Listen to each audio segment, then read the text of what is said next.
Hello, welcome back to Let's Play Conrad Stevenson's Paranormal PI. Last we left, we had banished the last demon, or exorcised, or whatever you want to call it. We're not going to need that.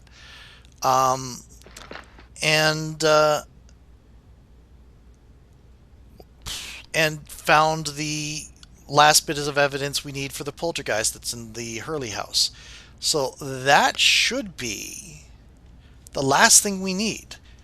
I'm going to go ahead and do some setup here. I'm going to remind myself of the how poltergeists work. I think it's stanza 134. It is stanza 134. And I'm going to go look at the here. No, I want to look at slime. Which one is it that is? It is rosemary, so that is the brown stuff. Okay, and we have to look at the wiki. I mean, I don't think we need all the notes. I think this is just increases activity from this ghost. But I'm going to do it anyway. Okay. Now, before I go, I have said to people a lot, and I'm going to probably pull this out a little bit just to show them. Now, these are the relics you start with. There's the dull mirror that doesn't show reflection, which I think is their explanation for why you never see his reflection. I feel like there's something creepy about Conrad. There's this discarded cloak, Book of Corpses, the Ancient Warrior, and this collection of bones and skulls. Now, each of these, the ones that have the interact symbol on them, are an anchor to a different ghost or poltergeist. If I take it back to Evergreen Lane, the ghost comes back. Same over here. One poltergeist, and I think that's the poltergeist, and three human things. We're going to look over here in a little bit. Same here. That's a demon's dagger. Then three more human ghosts. The poltergeist's thing is going to go right here. More human ghosts. More human ghosts. Anchors. Human ghost anchors and a demon dagger again. Over here, human ghost anchors, including basically a cursed revolver. That thing which should probably go in a completely different museum than mine. And this one here, which is yet another demon dagger. Again, any of these taken out of here can bring the demon back. Also, we have one, two, let's put this down there, three, count them, three activated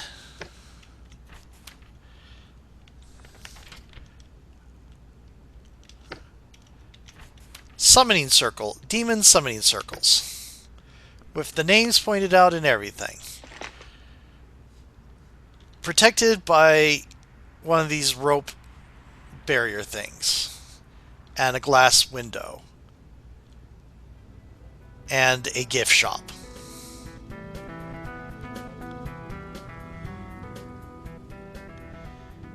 Why? These are dangerous, dangerous artifacts, Conrad. Why are they out here where just anybody can see them or grab them or whatever? At least make replicas. Ugh. Anyway, I believe we got everything we need. And we are going to go here. Let's see what we're going to look at for a relic. It looks like a book. So, here we go. No, let me exit here real quick, and I want to have the proper brown stuff, rosemary, a little bit bitter, and away we go.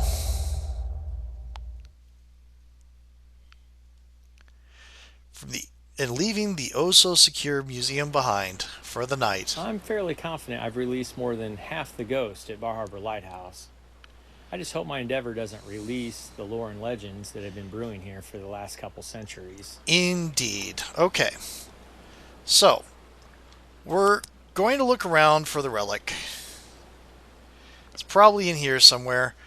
And if I don't find it really quickly, I am going to go, yes, look for it in the guide that I've been using to get through this last section.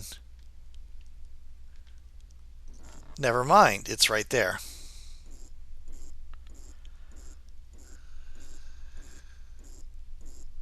These lights are acting funny. I should continue investigating. I just like doing this, getting the points if I can. Should not behave this way. This is paranormal. Cool. So,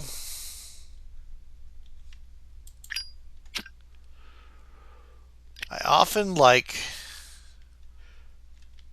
to have the lights off. Oh, but it's really easy. It's just right where I found it. Okay.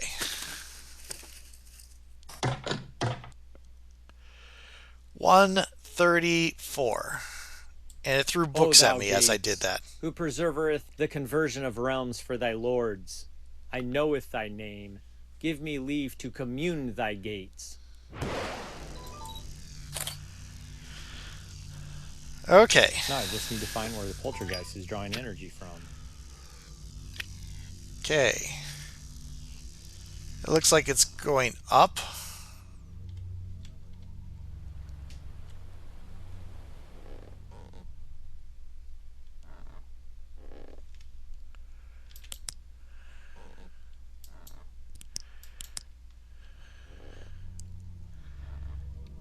There we go. Whose energy has Poltergeist stolen from this location? That would be Deidre. Renee's across the way. Thy unknown, whose allowance is impermissible on this plane, must removeth thy grip thee hast stolen from Deidre Hurley. It is yours no more.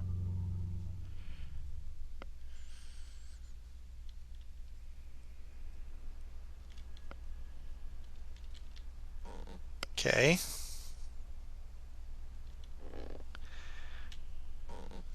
I think there's one more.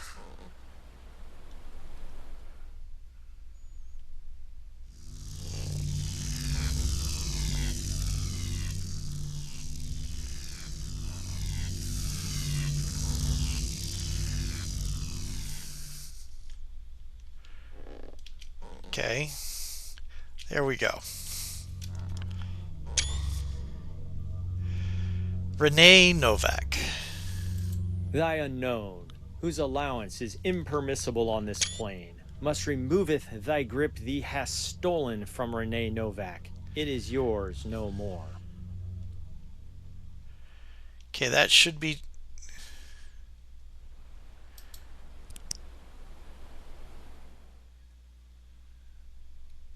O thou gates, who preservereth the conversion of realms for thy lords, I knoweth thy name. Give me leave to suppress thy gates. Ugh, this whole process creeps me out. Well, I guess all that matters is it's gone. I should double check I have the relic before I leave. Indeed. That is the last ghost. That is Conrad Stevenson finished. Okay.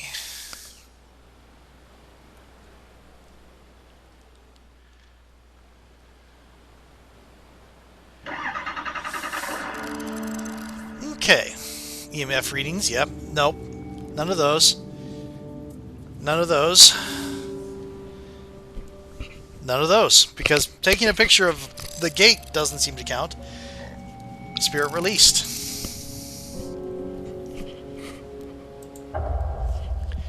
That is all the ghosts. After wrapping up this last location, I think this place really looks impressive. I've got a merchandise shop full of items that seem to be selling pretty well. The museum appears to be getting quite a bit of traffic too.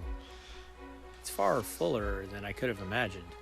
Since things are going so well, I think I'll take a break from investigating for a bit. We'll try and exclusively run the shop and museum and see how that goes. And maybe take on an apprentice. Thank you for playing. Feel free to continue playing. See if you can get any more evidence. Okay.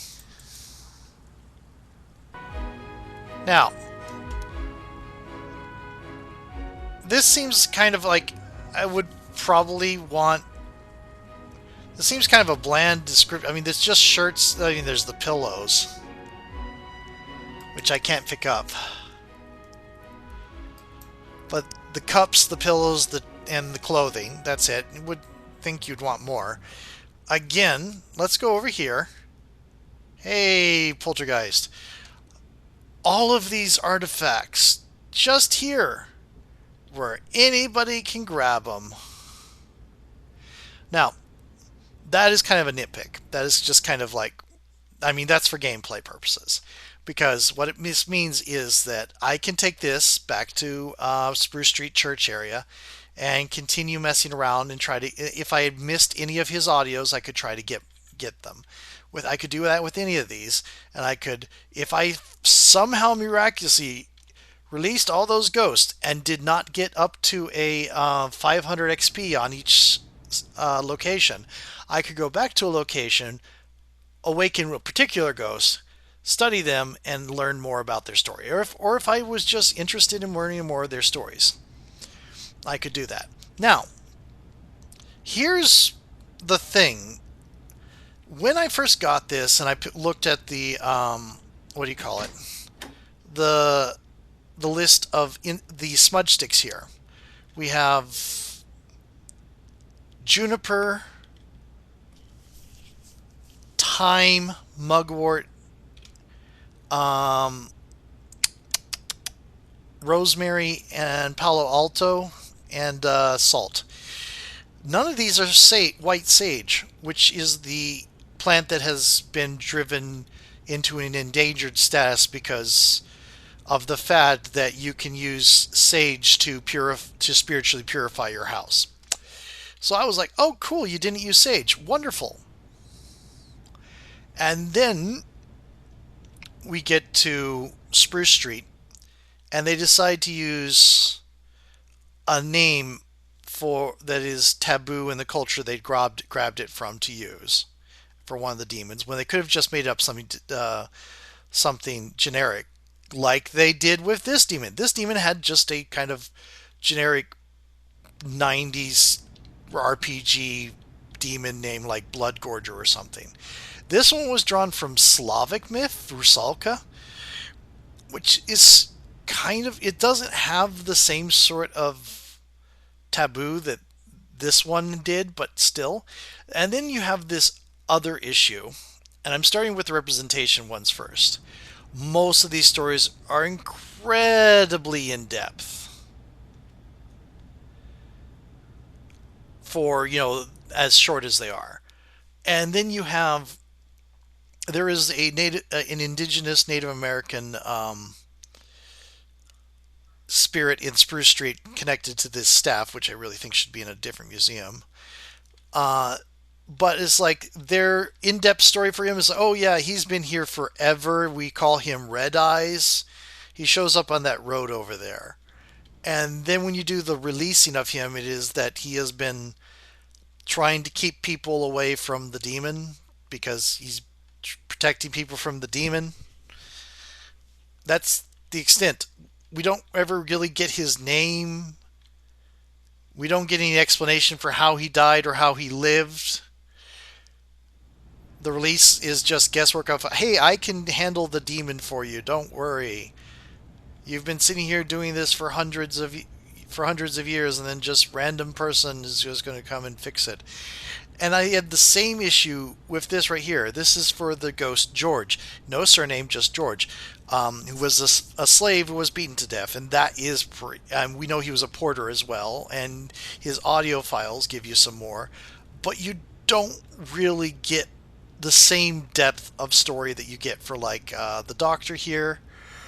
Or his own slave master, the one that got killed for killing him, or the the boy that fell off the banister in the lighthouse, or the mother who died in childbirth, or the World War II era. I mean, some sort of war era, because this is kind of an Elseworlds thing. It it doesn't feel quite Earth, but anyway. Um, and she lost her husband as a newlywed when he went off to war, and just she lived to old age, but then just could never let go. And then this is the bloody shoe of a teenager who was killed by a serial killer who was manipulated by this demon on the same. That's fiction stuff. And then this is the hat of a tour guide who gave tours around the house that we were just in. And you learn a lot about her and what parts of the house she likes and stuff like that. And same here, you get in-depth stories with all of these, and then they finally add in. They could have made any one of these BIPOC, people of color, or Black Indigenous people of color, or Asian, or South Pacific, or anything, and the story would have been fine. Um, when they drifted out of Caucasian, they just did nothing.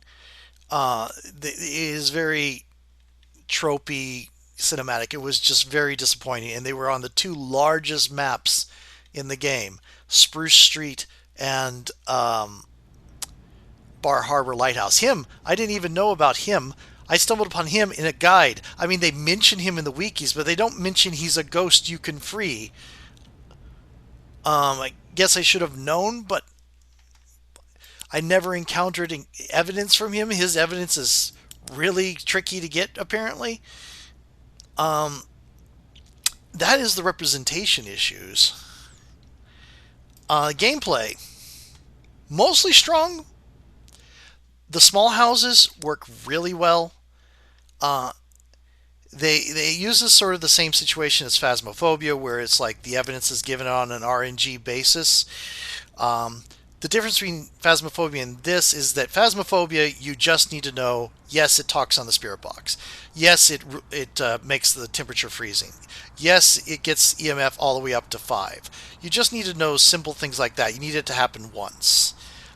In this game, you need to collect multiple unique audio evidences, and at least one, maybe in the case of Poltergeist, two different photos, in order to get enough evidence so that you can have what you need to purify and release them.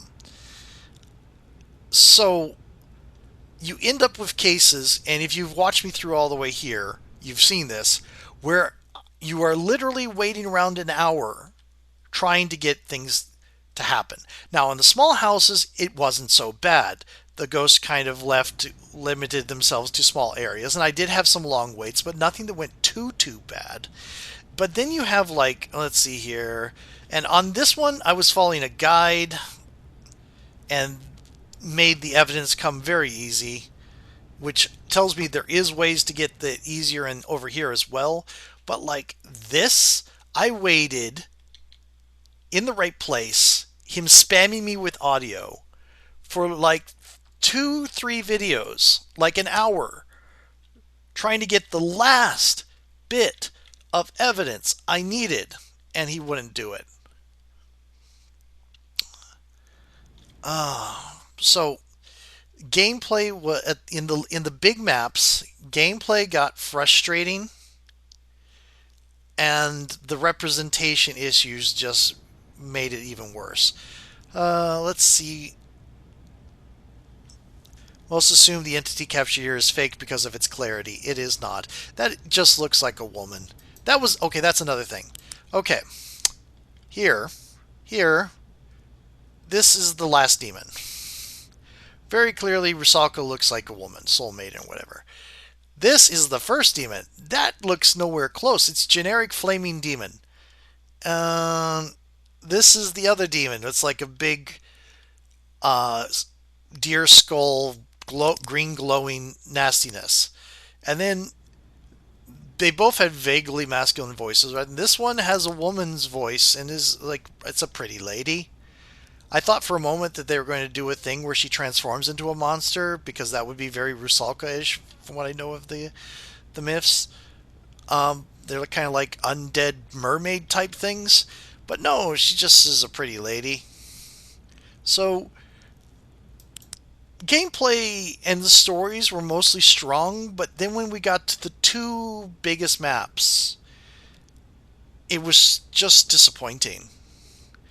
And this and that highlight that all of these other stories are just people that look like me.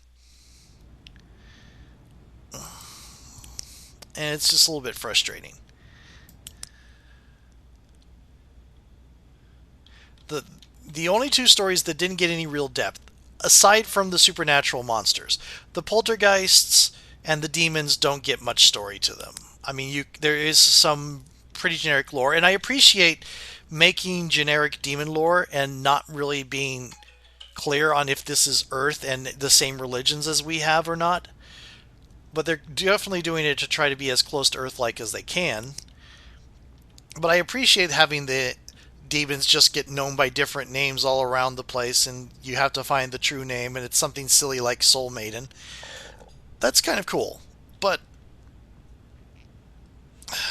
it was it's a neat it's an indie game that did more than I expected to, but then just kind of like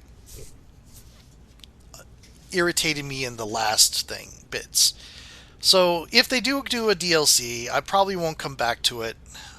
I might watch somebody do it, but or it'd be kind of interesting if they cleaned up a little bit of the stories and adjusted them.